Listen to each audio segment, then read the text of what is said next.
Waalaikumsalam. Alhamdulillah alladzi nahmaduhu wa nashkuruhu wa nasta'inuhu wa na'udzu billahi min shururi anfusina wa sayyiati a'malina man yahdihillahu fala mudilla lahu wa man yudlil fala hadiya lahu asyhadu an la ilaha illallah wa asyhadu anna muhammadar rasulullah Allahumma shalli ala nabiyyina Muhammadin wa ala alihi wa sahbihi wa man tabi'ahum bi ihsanin ila yaumiddin amma ba'd. Allahumma inna nas'aluka ilman nafi'a wa na'udzu bika min ilmin la yanfa'. Allahumma arhamna bil Qur'an waj'alhu lana imaman wa nuran wa hudan wa rahmah. Bapak Ibu yang dirahmati Allah Subhanahu wa taala, mari kita lanjutkan kajian kita tilawah membaca Al-Qur'an sekaligus dengan memperdalam makna dan kandungan tafsirnya. Hari ini kita sudah sampai di surat Al-Baqarah di ayat yang ke-50. Seperti biasanya kita baca terlebih dahulu ayatnya, kemudian baru kita terjemahkan dan kita baca tafsirnya. A'udzu billahi minasy syaithanir rajim.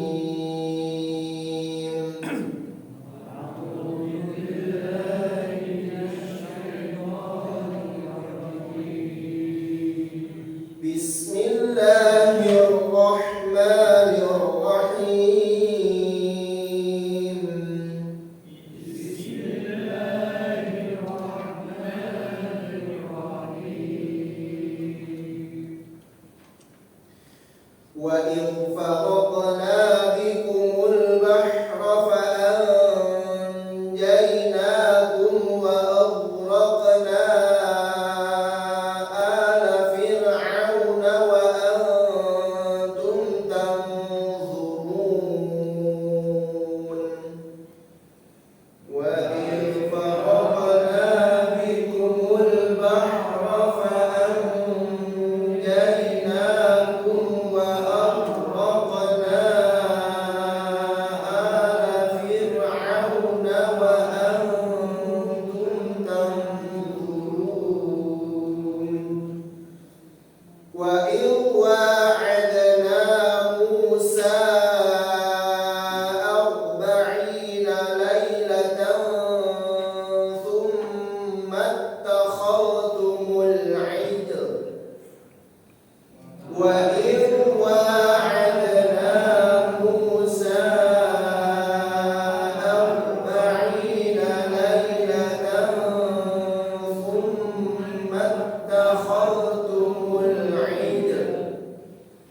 ثُمَّ اتَّخَذْتُمُ الْعِجْلَ مِنْ بَعْدِهِ وَأَنْتُمْ ظَالِمُونَ ثُمَّ اتَّخَذْتُمُ الْعِجْلَ مِنْ بَعْدِهِ وَأَنْتُمْ ظَالِمُونَ ثُمَّ عَفَوْنَا عَنْكُمْ مِنْ بَعْدِ ذَلِكَ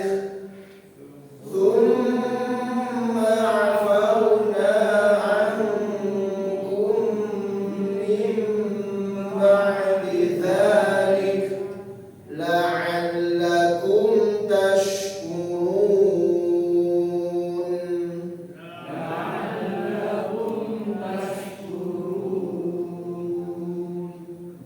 وَإِذْ آتَيْنَا مُوسَى الْكِتَابَ وَالْفُرْقَانَ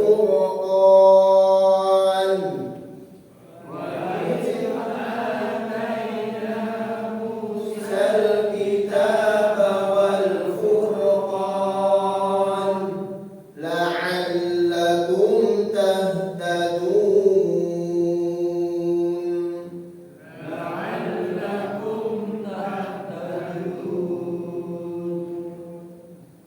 Bismillahirrahmanirrahim. Wa idh faraqna, dan ketika kami membelah bikum untukmu al-bahra, lautan, dan ketika kami membelah lautan untukmu, fa'an anjainakum, maka kami selamatkan kalian, wa aghraqna, dan kami tenggelamkan ala fir'auna, Fir'aun dan bala tentaranya, wa antum tanzurun, sedangkan kalian melihatnya. Ini diantara bentuk nikmat yang telah diberikan Allah Subhanahu wa taala kepada Bani Israil. Di ayat yang lalu yang kita sudah pelajari di pekan yang lalu adalah Allah Subhanahu wa taala mengingatkan kepada Bani Israil supaya mereka itu mau mengingat-ingat nikmat Allah yang telah diberikan kepada mereka dengan sangat banyak. Di antara nikmat-nikmat Allah itu yaitu Allah banyak sekali memberikan pertolongan kepada Bani Israil. Kemudian Allah juga menurunkan nabi dan para rasul juga di kalangan Bani Israil, juga diturunkan kitab-kitab. Semuanya itu diperintahkan oleh Allah Subhanahu wa taala agar mereka mengingatnya. Tujuannya apa? Kemudian supaya mereka itu mengimani kepada Nabi Muhammad sallallahu alaihi wasallam. Supaya mereka beriman kepada Nabi Muhammad, yang dimana Nabi Muhammad itu merupakan Nabi akhir zaman yang diceritakan dan diberitakan di dalam kitab Taurat yang mereka baca setiap hari. Dan kemudian supaya mereka itu masuk ke dalam agamanya Nabi Muhammad, sholat bersama beliau, menyampaikan zakat kepada Nabi Muhammad, masuk Islam secara kafah. Dan kemudian diingatkan lagi bahwa mereka dahulunya itu pernah diunggulkan posisi mereka di antara umat-umat di zaman mereka. Jadi semuanya diperintahkan untuk diingatkan. Dan kemudian diingatkan pula bahwasanya supaya mereka ini takut kepada suatu hari di mana hari itu tidak akan ada lagi yang namanya manfaat pertolongan. Pertolongan tidak ada yang manfaat pada saat itu. Tebusan-tebusan tidak bermanfaat. Walaupun dia punya banyak sekali harta benda, kedudukan yang tinggi, tetapi harta-harta mereka dan jabatan-jabatan mereka itu tidak ada gunanya di hari kiamat nanti.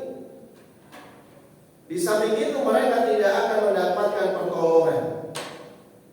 Nah, setelah Allah Subhanahu wa taala menyampaikan demikian itu, baru kemudian Allah memberitahukan apa saja sih nikmat-nikmat yang sudah diberikan atas mereka ini, yang mereka ini disuruh mengingat-ingat kembali. Yaitu yang pertama adalah apa? Allah menyelamatkan mereka dari kekejaman Fir'aun dan bala tentaranya ketika menimpakan hukuman yang sangat buruk, yaitu dengan menyembelih anak-anak laki-laki mereka. Allah menyelamatkan mereka. Ini adalah nikmat Allah yang pertama yang diberikan kepada Bani Israil, yang diberikan Allah Subhanahu wa taala kepada Bani Israil, yaitu Allah menyelamatkan mereka dari buruknya hukuman yang ditimpakan kepada mereka. Padahal saat itu sebenarnya posisi mereka itu sedang diunggulkan oleh Allah Subhanahu wa taala di antara para umat di zamannya. Tapi kemudian mereka diingatkan kembali, kedudukan kalian itu sebenarnya dulu mulia, tapi kemudian dihinakan oleh Fir'aun ketika kalian itu dikuasai oleh Fir'aun. Dan kehinaan yang ditimpakan kepada kalian itu adalah Fir'aun menimpakan sebuah hukuman yang berat, yang buruk, yang menghinakan kalian, yaitu dengan menyembelih anak-anak laki-laki kalian, tetapi membiarkan perempuan-perempuan kalian, fayastahyuna nisa'akum. Tetapi ketika Fir'aun itu membiarkan perempuan-perempuan kalian, tujuannya cuma satu saja, apa? Li khidmati wal intihan, yaitu supaya mereka jadi pelayan-pelayan orang-orang Fir'aun dan bala tentaranya, orang-orang suku Koptik pada saat itu. Jadi tidak ada harganya, walaupun perempuannya dibiarkan hidup, ya, tetapi kemudian posisi mereka hanyalah sebagai pelayan-pelayan atau budak-budak saja, sehingga tidak memiliki kemuliaan sama sekali, tidak memiliki derajat sama sekali. Hina sekali mereka. Sampai Allah Subhanahu wa taala di sini menggunakan kalimat sama yasumu, ya, membebankan kepada mereka ini kalimat yang sangat menghina hanya Allah. Apalagi ditambah dengan su'al azab, ya, hukuman yang sangat buruk bagi mereka. Artinya betul-betul terhina gitu. Ya, sampai kemudian Allah menyelamatkan mereka dari hukuman yang diberikan oleh Fir'aun kepada mereka. Itu yang pertama. Kemudian yang kedua, disebutkan dalam ayat yang ke-50, wa idh faraqna bikumul bahra, dan ketika kami belah lautan itu untukmu. Jadi Muhammad Allah yang membelah itu adalah Allah Subhanahu wa taala. Bukan karena tongkatnya Nabi Musa, bukan karena juga Nabi Musa yang hebat, sakti misalnya, enggak. Tapi di sini disebutkan wa idh faraqna. Nah, itu maksudnya di situ adalah Allah. Dan ketika kami membelah lautan untukmu. Jadi sekali lagi yang membelah adalah Allah Subhanahu wa taala atas izin Allah. Ya. Dan kita tidak sedang membicarakan tentang bagaimana caranya Allah membelah. Dan itu tidak penting bagi kita. Yang terpenting adalah bahwa lautan itu dibelah oleh Allah Subhanahu wa taala untuk siapa? Bani Israil. Luar biasa. Ya, untuk Bani Israil. Fa'anjaynahu, kemudian kami selamatkan kalian itu, wa aghraqna ala Fir'aun, dan kami tenggelamkan Fir'aun dan bala tentaranya, wa antum tanzurun, sedang kalian melihatnya. Kita lihat tafsirnya.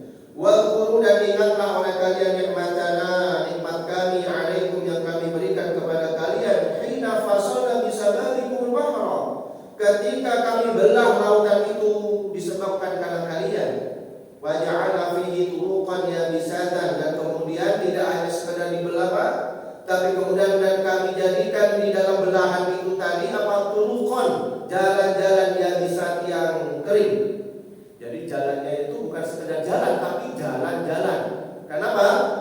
Karena suku Bani Israil itu sukunya ada berapa? 12. Ya. Makanya dibuatkan masing-masing suku tahu jalannya masing-masing. Karena ada 12 jalan di sana. Maka disebutkan di sini wa ja'alna fihi turuqan. Turuqan itu jamak daripada thoriq. Thoriq itu jalan, kalau turuq itu adalah jalan-jalan. Ya, kami jadikan jalan-jalannya bisa yang kering. Luar biasa kan? Sehingga enggak licin jalannya. Tapi bayangin aja Pak, kalau kemudian lautnya cuma dibelah saja, kemudian tidak dibuatkan jalan di situ, kira-kira bisa jalan apa enggak? Enggak bisa, ada terumbu karang, ada apa macam-macam kan di dasar lautan itu. Ya sulit untuk dipakai jalan. Tapi oleh Allah Subhanahu wa taala dibuatkan jalannya. Supaya apa? Fa'abartum, dan kalian bisa melewati di atasnya. Ini luar biasa, ya. Walaupun nanti ada yang penelitian dalam ilmu pengetahuan hari ini, ya, bahwa yang dibelah itu kan laut merah, ya. Laut merah itu termasuk laut yang dalam sekali. Ya, kemudian berdasarkan ilmu pengetahuan itu bahwa ada angin nanti yang mau bisa membelah ombak dan lain sebagainya, itu ilmu pengetahuan, ya. Ilmu pengetahuan itu bisa jadi hari ini cocok, tapi bisa juga akan dibantah oleh penemu yang akan datang. Namanya ilmu pengetahuan yang masih bisa berkembang. Nah, makanya jemaah rahmat Allah Subhanahu wa taala, ya, sebagian para ahli ilmu mengatakan, ya, bahwa yang dibelah oleh Allah Subhanahu wa taala itu kurang lebih 3 sampai 4 kilo. Jaraknya, ya, 3 sampai 4 kilo yang dibelah oleh Allah Subhanahu wa taala. Dari tepi sini ke tepi sana itu 3 sampai 4 kilo. Dan lebarnya itu adalah sekitar 5 kilo. Dan itu dibelah oleh Allah selama kurang lebih 4 jam saja. Jadi setelah 4 jam itu, ya, Bani Israil dan Nabi Musa, dan dipimpin juga oleh Nabi Harun, melewati jalan-jalan itu tadi, sampailah mereka di pinggir, ya. Kemudian Fir'aun ikut menyeberang, ya, tapi kemudian oleh Allah Subhanahu wa taala kemudian ditenggelamkanlah mereka itu. Wa anqadnakum min Fir'aun wa junudihi, dan kemudian kami selamatkan kalian dari Fir'aun dan tentara-tentaranya. Wa minal halaki fil ma, dan dari kehancuran di dalam air, ya. Dilindungi mereka itu. Falamma dakhala Fir'aun wa junuduhu, dan ketika Fir'aun dan pasukannya itu telah masuk turuqakum di jalan-jalan kalian tadi itu, ahlaknahum fil ma, maka kami hancurkan mereka dengan air amama ayunikum, di hadapan kalian. Artinya mereka betul-betul melihat dengan mata mereka. Ya, itu kan luar biasa, ditunjukkan oleh Allah Subhanahu wa taala nikmat yang sangat besar, nikmat yang sangat luar biasa, mukjizat yang tidak pernah mereka saksikan sebelumnya. Bagaimana Nabi Musa kemudian memukulkan tongkatnya di lautan, dan lautan itu kemudian terbelah, muncul jalan-jalan. Ya, ada 12 jalan dalam sebuah riwayat yang lainnya, yang dimana masing-masing suku mereka melewati jalan-jalan itu sehingga gak royokan, gak rebutan, karena mereka sudah tahu ini sukunya ini, semuanya rapi larinya itu. Ya, di kanan kirinya ini adalah air. Luar biasa itu, kalau visualisasikan itu gimana itu. Ya. Setelah itu begitu mereka selamat sampai di tepi, kemudian disusul oleh bala tentara Fir'aun dan kemudian ditenggelamkan, dan itu dilihat oleh mata mereka sendiri. Itu kan sangat luar biasa itu sebenarnya. Harusnya pada saat itu mereka akan beriman kepada Allah Subhanahu wa taala, karena mereka melihat sesuatu yang tidak mungkin dilakukan oleh manusia zaman itu. Dan itu sekali lagi kekuasaan Allah Subhanahu wa taala, bukan karena tongkatnya Nabi Musa. Maka zaman sekarang ini enggak usah bingung-bingung cari tongkatnya Nabi Musa. Ini usah bingung, di mana tongkat Nabi Musa? Kan lumayan nanti kalau misalnya ke Pantai Pengapan, ke Balai Kambang dicoba pukulkan ini ya. Bisa terbelah misalnya, enggak perlu. Nah, ini yang rahmat Allah Subhanahu wa taala. Ya, mereka ini diingatkan oleh Allah bahwasanya mereka pernah diselamatkan oleh Allah, ya, dengan dibukanya jalan di tengah lautan yang sangat luar biasa itu. Mereka selamat semuanya, tidak ada yang ketinggalan sama sekali, dan mereka justru melihat bagaimana Fir'aun itu ditenggelamkan oleh Allah dengan lautan yang sedemikian hebatnya itu. Terus timbul pertanyaan yang loh, itu kan, ini kan yang diceritakan adalah Bani Israel di zamannya siapa? Nabi Muhammad. Sementara yang diselamatkan di zamannya Nabi Musa. Kemudian mereka bertanya, loh itu kan nenek moyang kami dulu yang diselamatkan oleh Allah. Lah kami kan tidak hari ini. Apa hubungannya dengan kami harus beriman kepada Muhammad? Nah, kira-kira apa hubungannya, Pak? Yang diselamatkan kan Bani Israel di zamannya Nabi Musa.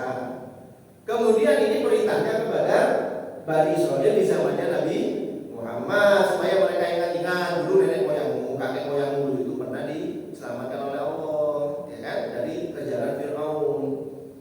Nah, sekarang kamu beriman. Nah, mereka kan bisa saja bilang dulu, apa hubungannya? Yang diselamatkan kan mereka, bukan kami, ya kan? Maka para ulama ahli tafsir mengatakan bahwasanya itu pun juga merupakan nikmat kepada mereka Bani Israel di zamannya Nabi Muhammad SAW. Coba kalau pada saat itu oleh Allah tidak diselamatkan, nggak ada jalan lain tuh. Waktu dikejar oleh Fir'aun itu sudah nggak ada jalan lain. Di depannya itu sudah lautan yang luas, yang dalam sekali, udah nggak bisa. Ya, nggak mungkin mereka berenang. Jadi tenggelam betulan kalau mereka berenang. Ya. Kalau kemudian mereka saat itu tidak dibukakan jalan oleh Allah Subhanahu wa taala, kira-kira habis nggak mereka itu? Habis, genocide itu. Dihabisin sama Fir'aun, menentang itu. Lah kalau habis, ada nggak Bani Israel di zaman Nabi Muhammad? Nggak ada, makanya mereka tetap hidup itu merupakan nikmat dari Allah. Kalau kalian dulu nggak diselamatkan oleh Allah dan nenek moyang kalian, kalian tidak akan mungkin ada di Madinah, gitu loh. Ya, jadi ini masih ada korelasinya. Kalau kemudian mereka mengatakan loh, jadi memang Bani Israel seperti itu. Banyak tanya, banyak ngomong itu adalah Bani Israel. Oh, itu kan dulu yang diselamatkan, kami kan enggak. Oh ya, justru kalau dulu diselamatkan, makanya kamu tetap eksis di sini. Kalau enggak, habis sudah nggak ada riwayat Bani Israel. Habis sudah di zaman ini. Ya. Nah, makanya rahmat Allah Subhanahu wa taala, apalagi mereka wa antum tanzurun. Ya, Bani Israel itu betul-betul melihat. Nah,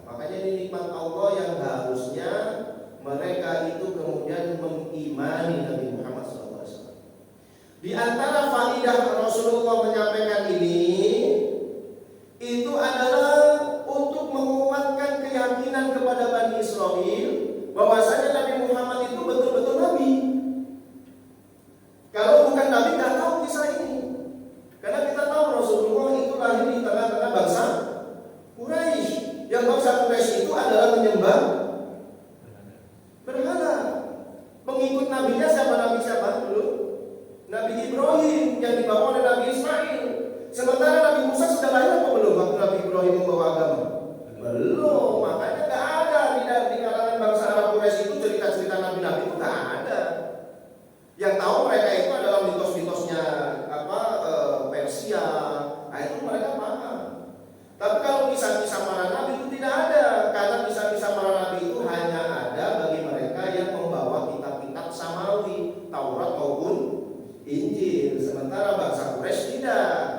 Makanya ketika Nabi Muhammad menceritakan tentang kisah zaman dahulu tentang Bani Israil di zaman Nabi Musa, itu menguatkan bahwasanya Muhammad itu betul-betul nabi gitu. Ya, jadi bukan pengarang. Kalau dia bukan nabi, tentu dia tidak akan tahu kisahnya Nabi Musa. Apalagi sampai detail gitu, sampai kalian pernah diselamatkan karena Fir'aun pernah menyembelih anak-anak kalian. Itu diceritakan betul. Dan indahnya Al-Quran ketika membuat kisah itu tidak sama dengan ketika kita buat kisah. Ini kan sebenarnya kisah kan, tapi model berkisahnya itu beda dengan model kalau kita berkisah. Kita bisa nggak berkisah? Bisa. Anak-anak kita kalau mau tidur, kita biasanya kita kasih cerita-cerita sebelum tidur, ya. Nah, dulu itu pada suatu hari. Nah, biasanya kayak gitu ya. Anda pernah menggunakan kalimat pada suatu hari? Ada di dalam suatu hari Nabi Musa sedang berada di tepi sungai? Ya nggak ada. Ya, nggak sama dengan kita. Nah, jadi kisah di dalam Al-Quran itu luar biasa. Ya, cara Allah memberikan kisah itu adalah langsung bisa kita mengambil hikmahnya, nggak bertele-tele. Ya, makanya ada orang bertanya, kenapa di dalam Al-Quran itu tidak disebutkan tahunnya, harinya? Ya, karena itu tidak terlalu penting. Mengingat hari tahun itu tidak terlalu penting. Yang penting itu adalah apa? Hikmah daripada kisah itu. Apa hikmahnya? Itu yang kita ambil. Ya, bagaimana Allah Subhanahu Wa Taala kemudian menyelamatkan mereka dari kejaran Fir'aun, ya, dengan dibelahnya lautan itu. Kemudian rahmatnya Allah Subhanahu Wa Taala, nikmat yang selanjutnya adalah ketika Allah berfirman, wa idh wa'adna Musa, dan ketika kami berjanji kepada Musa arba'ina lailatan, dengan 40 hari, yaitu nanti turunnya Taurat, ya. Tsumma takhadtumul ijla, kemudian kalian menjadikan al-ijla itu adalah anak sapi, min ba'dihi, setelah kepergiannya. Wa antum zalimun, dan kalian itu berbuat zalim. Apa maksud daripada ayat ini? Dijelaskan di dalam tafsirnya, wadhkuru ni'mata 'alaikum, dan ingatlah atas nikmat kami kepadamu, khina wa'adna Musa arba'ina lailatan li inzali Taurati hidayatan wa nuran lakum. Ketika kami mengambil sumpah, mengambil janji kepada Musa selama 40 malam untuk diturunkan Taurat sebagai hidayah, petunjuk dan cahaya bagi kalian. Nah, jadi setelah mereka selamat, yang rahmat Allah, Fir'aun sudah ditenggelamkan oleh Allah, ya. Kemudian mereka berkumpul di suatu tempat di tanah yang lapang. Kemudian Nabi Musa ini uzlah, menyendiri selama 40 hari. Dan itu dilakukan oleh seluruh para nabi, termasuk Nabi kita, Nabi Muhammad SAW. Sebelum turun wahyu, Rasulullah senantiasa uzlah, ya, di Gua Hira. Beliau senantiasa berdiam diri, merenung, baru kemudian turun wahyu. Begitu pula dengan Nabi Musa alaihissalam. Nabi Musa alaihissalam kemudian beliau menyingkir dari umatnya, ya, pergi jauh dari umatnya. Kemudian beliau menitipkan umatnya ini kepada saudaranya Harun, ya. Kemudian beliau tahanus, menyendiri, beribadah kepada Allah selama 40 malam. Dan kemudian turunlah Taurat, kitab Taurat. Jadi Taurat itu hanya diturunkan dalam waktu 40 malam saja. Beda dengan Al-Quran. Maka Taurat itu diturunkan langsung, Pak. gelap langsung sudah penuh sudah. Beda dengan Al-Quran. Kalau Al-Quran diturunkan berangsur-angsur kurang lebih selama 23 tahun. Ya. Nah kemudian fa'idza bikum tantahizuna fursata ghiyabihi hadhil muddah al-qalilah. Ya, ketika Nabi Musa ini pergi, mereka menggunakan kesempatan dengan tidak adanya Nabi Musa ini yang waktunya pendek itu cuma 40 hari saja. Ya, 40 hari saja. Wa taj'alunal ijla alladhi sana'tumuhu bi aydikum ma'budan lakum min dunillah.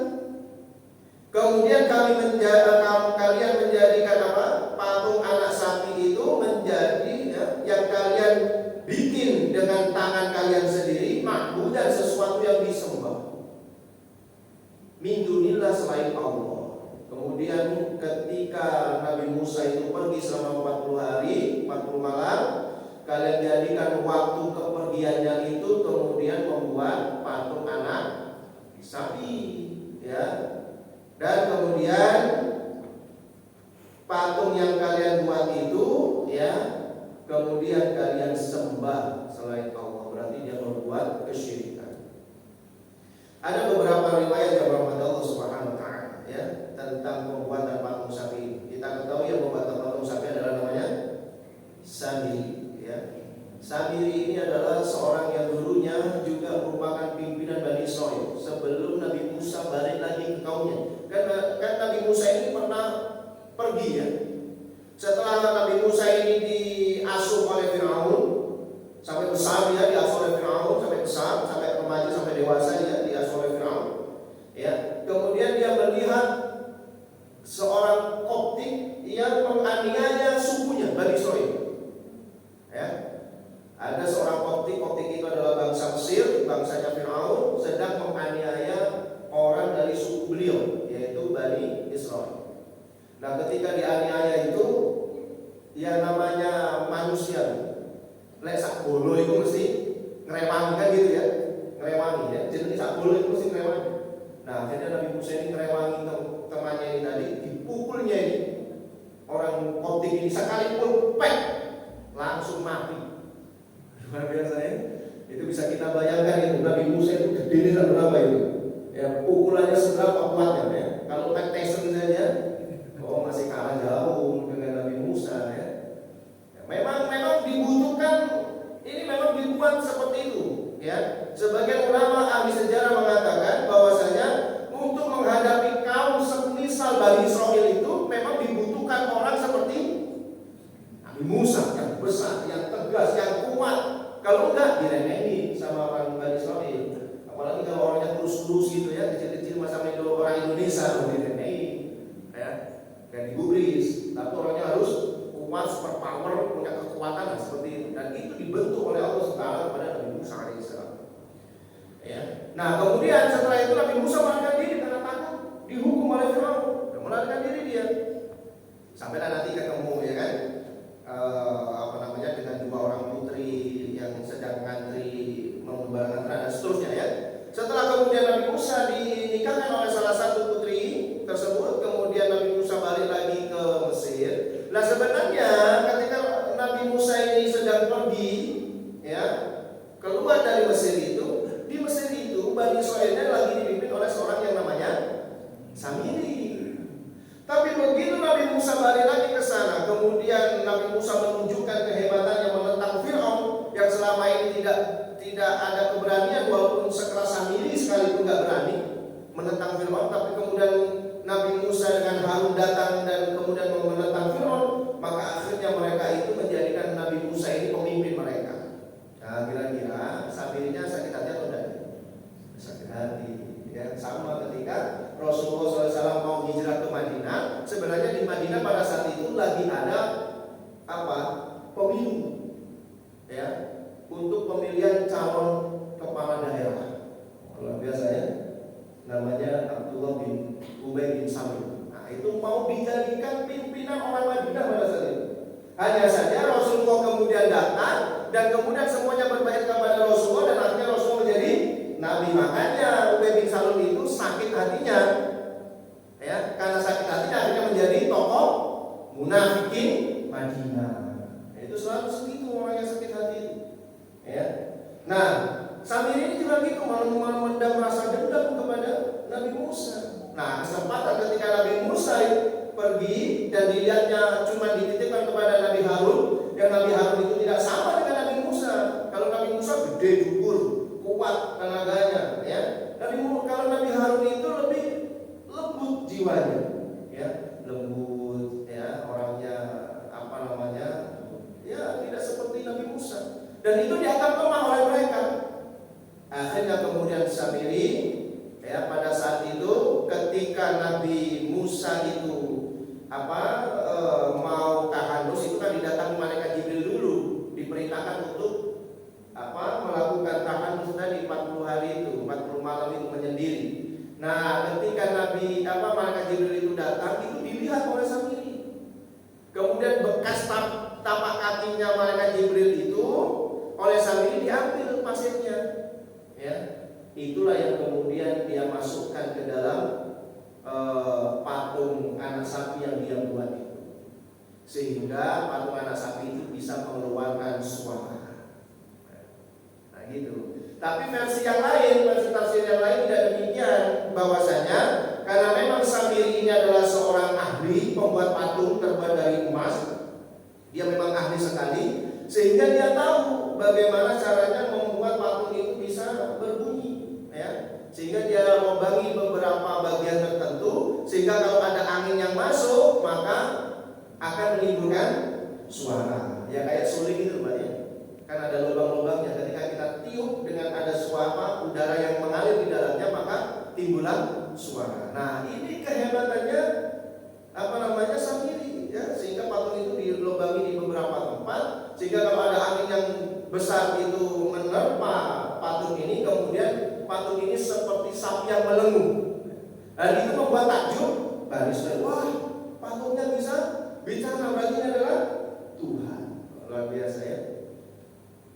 Padahal mereka baru saja diselamatkan oleh Allah. Dan mereka tahu bagaimana Fir'aun itu ditenggelamkan oleh Allah Subhanahu wa taala. Baru saja mereka diselamatkan, langsung melakukan kesyirikan. Luar biasa ini, ya. Sikapnya Bani Israil ini Masya Allah, ya.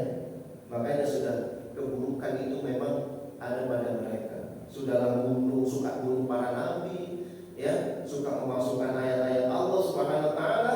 Bahkan di zamannya Nabi Musa ini saja, baru saja mereka diselamatkan oleh Allah Subhanahu wa taala, dapat dua nikmat yang sangat besar. Mereka diselamatkan dari pembunuhan massal anak-anak laki-lakinya, kemudian yang kedua diselamatkan dari pengejaran Fir'aun. Begitu sampai di daratan, ditinggal oleh Nabi Musa, langsung musyrik. Coba kalau kita sebagai manusia, ya, itu gimana kalau kita punya orang kayak gitu? Sudahlah diselamatkan, sudah, tiba-tiba memusuhi kita. Kira-kira enaknya diapakan ini? Ditenggelamkan lagi, tenggelamkan aja lagi ke laut merah, ya. Itulah orang kita. Nah, makanya kita sebagai orang beriman itu jangan kayak orang-orang Bani Israil gitu. Artinya ketika kita sudah diberikan nikmat oleh Allah Subhanahu wa taala, kita sudah diberikan berbagai macam kenikmatan, diselamatkan dari bala, bencana dan seterusnya, maka hendaknya kita tetap bersyukur di hadapan Allah Subhanahu wa taala. Jangan kemudian malah berlaku syirik. Ada enggak, Pak, orang yang diberikan bencana oleh Allah malah justru berlaku syirik? Banyak, ya. Ada misalnya gunung meletus, ada yang beriman kepada Allah tetap melaksanakan sholat, ada yang lainnya datangkan dukun, ya kan? Ya, jangan kan gitu, mau balapan saja datangkan hujan loh, coba. Gimana? Enggak cukup kan dengan sholat saja minta kepada Allah wasta'inu bis-sabri was-shalah, misalnya, ya? Ini luar biasa ini. Sudah dikasih nikmat oleh Allah Subhanahu wa taala, ternyata ada juga orang yang berlaku kesyirikan. Sama persis dengan yang dilakukan oleh Bani Israil. Baru saja mereka itu diselamatkan oleh Allah, sudah melakukan kesyirikan. Ya. Nah, ini yang mesti kita maintain pada diri kita, jangan sampai kita terjerumus kepada hal-hal yang demikian, ya. Betapa banyaknya Allah Subhanahu wa taala telah memberikan nikmat kepada kita. Baik, kemudian kata penulis tafsir ini, ya, tafsir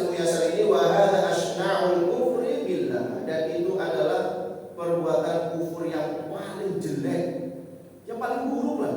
Wong baru saja diselamatkan oleh Allah langsung berbuat kesyirikan itu. Ya, apalagi belum diselamatkan oleh Allah sudah berbuat syirik lebih dulu, Bang. Bahaya gimana? Ya. Bencananya belum selesai. Ya harusnya kan itu kita itu harus banyak-banyak berdoa ya kan kepada Allah, tapi malah berbuat kesyirikan itu justru lebih tercela lagi gitu. Yang demikian saja sudah tercela. Wa antum zalimuna bi ittikhadikumul ijla ilaha, dan kamu menjadikan kamu itu zalim dengan menjadikan patung anak sapi sebagai sesembahan. Tapi jamaah rahmat Allah Subhanahu wa taala, bagaimana Allah, apakah kemudian menghukum mereka? Ternyata tidak.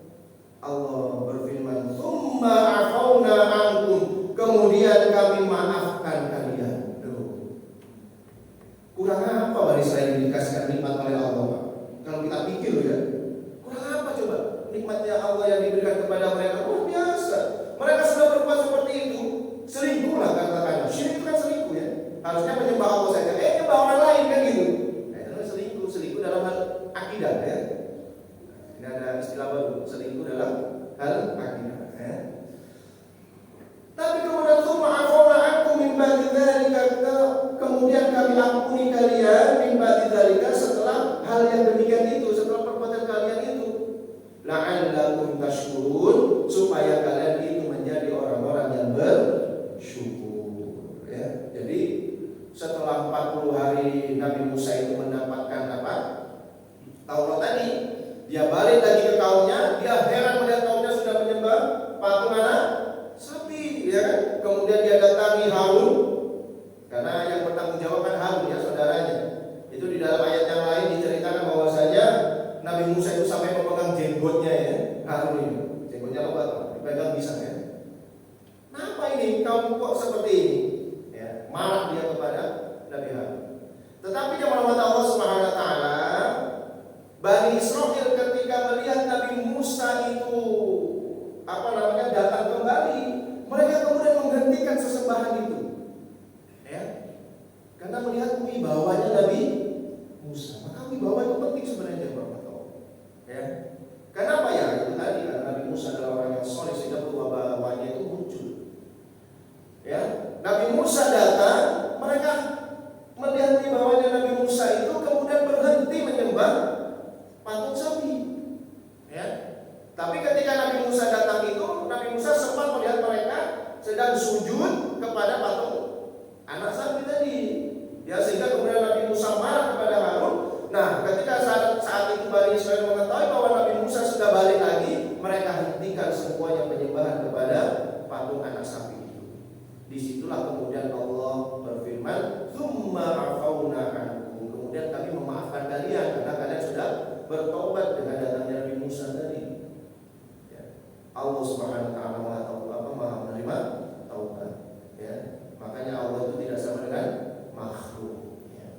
Kemudian di sini disebutkan, "Tsumma tajawazna an hadhihi al-fa'lati al-munkarah wa qabilna taubatukum ba'da 'audata Musa." Setelah Nabi Musa datang, wa qabilna, dan kami menerima taubat kalian setelah Nabi Musa datang, yaitu tadi. Supaya apa? Raja'an tashkurullaha ala ni'amihi wa afdalihi. Ya, supaya kalian itu bersyukur kepada Allah Subhanahu wa taala atas nikmat-nikmatnya, wa afdalihi, dan keutamaannya, karena kalian sudah diberikan keutamaan oleh Allah. Wala tatamadu fil kufri wa tughyan, supaya kalian itu tidak berlama-lama dalam kekufuran dan tughyan itu berlebih-lebihan, kesyirikan ya, tauhid itu ya, sesuatu yang disembah ya. Sehingga rahmat Allah Subhanahu wa taala ini merupakan nikmat yang diberikan oleh Allah Subhanahu wa taala kepada Bani Israil.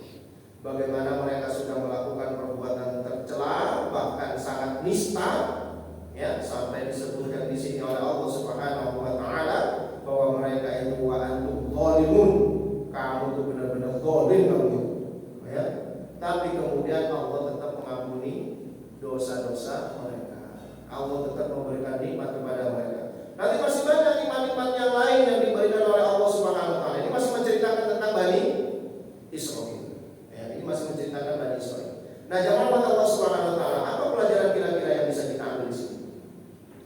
kisah yang panjang sekali. Bagaimana Allah Subhanahu wa taala memberikan nikmat kepada Bani Israil ini. Ya, banyak sekali ya bahwasanya apa yang bisa kita ambil dari pelajaran yang ada di dalam ayat ini. Yang pertama adalah apa? Hendaknya kita senantiasa mengingat nikmat Allah. Kalau kita mengingat nikmat Allah itu jamaah Allah, kita akan terhindar dari yang namanya sombong.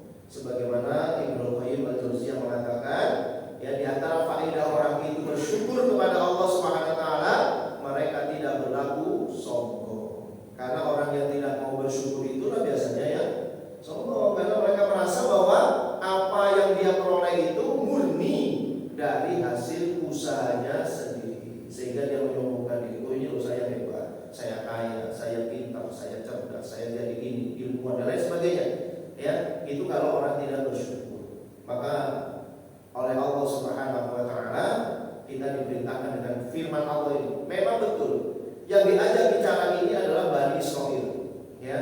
Tetapi Al-Quran ini karena diturunkan untuk kita juga, maka pelajarannya adalah untuk kita sebenarnya. Ya, walaupun ini ceritanya adalah untuk Bani Israil, tetapi pelajarannya itu juga untuk kita hari ini. Yaitu pertama, senantiasa kita mengingat nikmat Allah dan mensyukurinya. Ya, supaya kita terhindar dari kesombongan, keserakahan, kesyirikan dan lain sebagainya. Ya, makanya kata Ibnu Qayyim itu yang namanya syukur itu ada 3. Yang pertama adalah asyukru bil lisan. Bersyukur itu dengan lisan kita. 3 syaratnya atau 3 rukun ini harus terpenuhi, Pak. Kalau 3 rukun ini tidak terpenuhi berarti syukurnya itu masih belum sempurna. Ya, yaitu pertama tadi asyukru bil lisan. Syukur kita dengan lisan kita. Dengan banyak berpikir kepada Allah, minimal kita mengucapkan alhamdulillah atas semua nikmat, ya semua nikmat. Karena kita kadang-kadang kita ini yang kita ingat nikmat itu hanya nikmat yang berupa apa? Materi, ya, uang, ya. Dapat uang banyak baru syukur. Padahal apa bu kita bisa duduk dengan nyaman kayak gini nih, itu juga nikmat dari Allah. Coba dikasih nonsen udun misalnya. Di satu saja di pantat misalnya, mohon maaf ya. Oh itu dulunya kita sudah nggak betah itu. Apalagi misalnya ada yang kena pinggangnya sakit kecetit misalnya, suruh duduk kayak gini, nggak kuat. Ya, maka duduk kita ini adalah nikmat, ini perlu disyukuri juga. Ya, bagaimana kita banyak sekali nikmat Allah mulai dari bangun tidur ya sampai hari ini, masya Allah luar biasa. Mata kita, telinga kita, nafas kita nggak pernah berkurang ya oksigennya.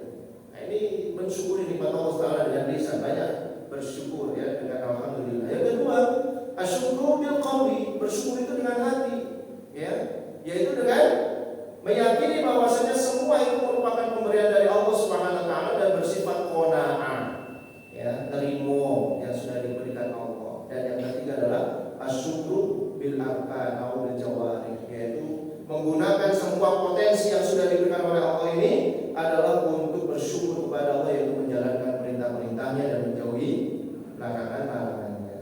Nah, sehingga jamaah Allah Subhanahu wa taala, inilah pelajaran yang bisa kita ambil ya dari kisah ini.